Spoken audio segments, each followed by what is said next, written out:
In politics in New Jersey, I think many of us assume that it's a blue state. It turns out maybe not so much, maybe more purple than blue.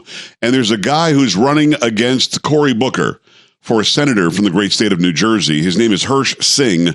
And I wanted to have him on to talk to him about what he brings, his thought process on what the country thinks of New Jersey, and why Cory Booker should be out of there. Cory Booker, to me, is just a big faker. He's Spartacus and all this other garbage. He's a guy that I think thinks he's entitled to step up to the next level. And I'm not really sure how he got here to begin with. But this guy, Hirsh Singh. Hirsh, am I saying it right? It's yeah, you almost got it. Hirsh Singh is just what I go by. Okay. Very simple. Hirsh Singh, he's a candidate. He's a conservative. He's a Republican. He's running for Cory Booker Spartacus's seat in New Jersey. And it's an absolute pleasure to talk with you. I kind of smile when I say that because our mutual friend Adele got a hold of me and said, yeah, I think this guy is the guy. And I went, what, are you crazy? It's New Jersey. You're not going to have a conservative win in New Jersey. But Hirsh, there really is a chance. You feel very good about your chances. Actually, I mean, people tend to forget that, Chris Christie got 60% of the vote. Okay, New Jersey is a very purple state, but you have to have the right candidates. You have a very educated population, probably one of the most diverse states in this entire country. And because of that, if you can break the Democrat hold on the minds of the immigrant communities, the first generation, those that are just as American as you and I, but just haven't learned that they're being tricked and lied by MSNBC, CNN, and the New York Times. The Democrats have no power if they lose the minorities, and that's why a candidate like me, first generation, true conservative, Trump supporter from his first debate, I would say that New Jersey's firmly in play because a lot of these first generation communities, they're very conservative naturally. They believe in education, they believe in family values. And they've just been tricked to think Republican racist. Yeah. They forget that Abraham Lincoln, the first president that was Republican, fought against slavery. They forget that desegregation was fought by a Democrat governor and that, it was Republicans that pushed for desegregation. They forget that Republicans have always been about equality of opportunity and that Democrats these days have just completely lost their mind. And they're all about just equality of results. They're about, not merit-based, results. Well, I agree with you. His name is Hirsh Singh. First name is Hirsh. Last name is Singh. It's an interesting issue that you bring up, and I agree with you. You probably haven't seen or heard my show much, but I talk about it all the time. The black community, generally speaking, is Christian. They believe in family values. They're against abortion. They're for a true traditional family value system based on their beliefs. This society is a Judeo-Christian society. Those who are here who are immigrants from fill in the blank, whether they be Muslim or whether they be Indian in background, which I assume you are. They generally speaking are from conservative families with a mother and a father, and they have very firm beliefs in the way society should look. So the question has to be, the overriding question has to be, Hirsh, why on earth do all of these groups of people continue to vote Democrat when historically we know the Democrats were the slave masters? We know they did Jim Crow. We know they did segregation. We know they were doing the lynchings. The Republican Party basically was formed to stop all of the racism from the Democrats. How did we get here, and why do those communities vote the other way? Yeah, you're right, because the first senator that was African-American was actually a Republican. Yep. The first 13 congressmen that were African-American were also Republican. And, people tend to just not actually look at history. And I would blame actually the institutional schools that have been, basically getting our children to have false narratives of what happened in the past. Yeah. They try to conflate, their political narrative when kids are impressionable. And if you don't have someone to counter that narrative to say what really happened in America, you don't know. And so when you first come here as an immigrant that wants to be American, you're going to ask, where do I get my information from? Because when you first come here, you start at the bottom in low-income areas and you work your way up. So when you first get into those low-income areas, there's almost a monopoly by the Democrat Party telling people that, you only get your news from CNN, MSNBC, the New York Times. That's why they use such big words all the time. Not because they're actually saying anything intelligent, just because they can sound intelligent. It's pseudo-intellectualism. Whereas the real intelligence, innovation has always come from people on our side of the spectrum that care about human family values. And you know what? We're taking that narrative back because the internet and with the iPhones and everyone has them, they can't stop the information. So that's why you have this big tech censorship that's going on with, Twitter. Oh, it is going on. No, but believe me, my pages on Facebook and Twitter are squelched all the time. You're absolutely right about that. The president sort of is barreling right through that by using his 100 million followers and still beating the narrative, although he doesn't get the kind of virality he should. You make some very good points. Okay, so here's the question. And again, it's Hirsh Singh. He's a 34-year-old guy running for Cory Booker's seat. And I hope you can beat Spartacus. I think he's a horrible senator. And I think the guy now, he thinks he's going to be the president. It's a very odd thing that goes on with him. But having said that, you're running in a state that again, it's assumed nationwide that is a very blue state. I'm glad to hear that it's purple. And yes, Chris Christie was the guy, but then he lost, and there's a Democrat now.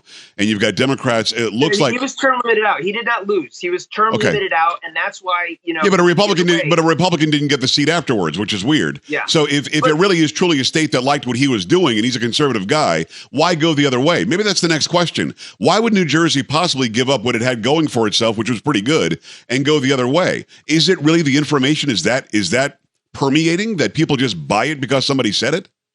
No, actually what it is that you have very few people that are really in power in this country and in New Jersey. The swamp that we talk about in DC, no one's really from DC. That swamp comes from the other parts of the country like California, Illinois, and New Jersey. And so when you're talking about what President Trump achieved in 2016, it was the start of retaking our country. To continue that fight, we have to not only make sure he wins in 2020, but also we have to take that fight to these states where that swamp has been, bubbling up. And so, and remember, he invested billions of dollars in Atlantic City. Yeah. He has multiple properties in New Jersey. He's been fighting this swamp his entire life.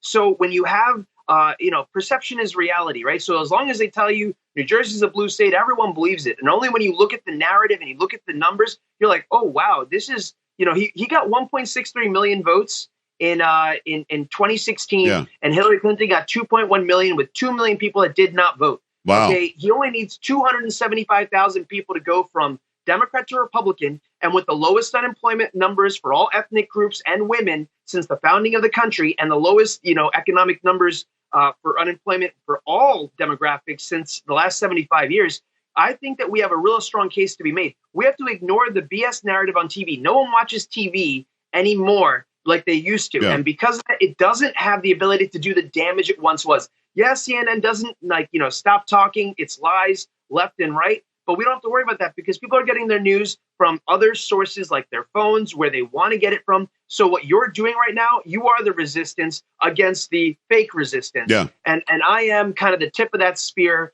pushing forward to try and make this happen. And, just a quick reference. I mean, my background is in engineering. I've been in the federal government contracting space for about 12 years. I've seen what is good, bad, and ugly in government. I've worked with NASA, the Federal Aviation Administration, the U.S. Army, the Pentagon, and I've worked in areas of satellite navigation, missile defense, a lot of work with aviation safety and security. I have a problem-solving mentality. And when you look at New Jersey, you asked, why did we not have a Republican governor to replace Chris Christie? It's because there's been a consistent theme since the last 50 years that you get two terms of a Republican governor and then one term of a Democrat governor. And then they go back and forth. And they do that because they want to control things like the Turnpike Authority, which takes 20% of America's GDP that passes it on a daily basis. Wow. So it's like, that infrastructure bill that President Trump wants to pass, that'll be passed in 2020. That is so important for New Jersey. We need someone who's not going to be resisting the president to actually sit at the table to make sure that that money goes and protects this, 20% GDP that goes between New York, Boston, all the way down to D.C. That's huge. Passes all through New Jersey. It is Hirsh. So that's why. Yeah. It's Hirsh Singh. Hirsh, what is the Twitter account? So it's also Hirsh Singh NJ on Twitter. And my website is just hirshsingh.com. And again, it's Hirsh, last name Singh. Go and follow him everywhere and go and find out more about his candidacy. Something that I didn't know about, and by the way, we've got a huge audience in Atlantic City. I'm glad you brought them up. But something I didn't know about is that New Jersey faces a similar water crisis that can be compared to Flint, Michigan, but I've never heard about it. Why not? And what do you have to do to solve that problem for the people of New Jersey? That's a big deal. So this is actually a massive tragedy, which is being kind of withheld the way they're withholding all the Joe Biden stuff because, they do everything to protect Democrats. But, what's happening is that you have a city, Newark, New Jersey, which used to have the cleanest water, which is why Budweiser actually opened up a factory there. Wow. And today there is a lead water crisis where people have 4 times the amount of lead in their blood than those in Flint, Michigan. All right. And this is, Cory Booker was mayor. He was chairman of the water committee, and he did not go to a single meeting. It is, and the people that were on that water committee, they went to jail. And his people that he appointed blamed him for the poisoning of the residents there. And he just was able so far to wash his hands of it. We're not going to let him. We're going to make sure that the people get educated about this. This lead water crisis harms people's brain development, their immune system development. These are the children. Okay. And remember, Cory Booker, when he ran for mayor, he was running on school choice. He was saying that you should give your children opportunities because there's a monopolistic system in these inner cities, a failure, because they want to keep people in these inner cities just to keep voting Democrat. They don't want to be educated. Right. So if you have school choice, it threatens the power of the democratic institutions. So that's why, when you think about that, they want to keep you there. And then they also don't even care that you're spending millions and millions of dollars every year to keep these water systems working well. Right. And they're poisoning their own citizens. Well, I got to tell you, I don't know what Cory Booker has done for New Jersey. And yeah, of course, he came off as a moderate and had school choice in mind when he's running for mayor. But he's now a far left-wing progressive that actually attacked the vice president, the former vice president, the other night because he's not for marijuana. Cory Booker has become that guy who thinks that's how you win. I also think he thinks he's the heir apparent. There's a sense of entitlement that goes with him. I think that Cory Booker does not think he could be president. Sorry, really? I have to say. Okay. He's at 1% national. Hey, Hirsh, you get as excited as I do when you're on TV. You got to back up again. You're going to lose you on the shot pretty soon. Just back up and move to your right a little bit. You're just as passionate as I am, and I love your passion. But I want people to be comfortable with what they're seeing and what they're hearing. It's Hirsh Singh. So go ahead and tell me again. You don't think that Cory Booker thinks that he's going to be president? And so why is he doing it then?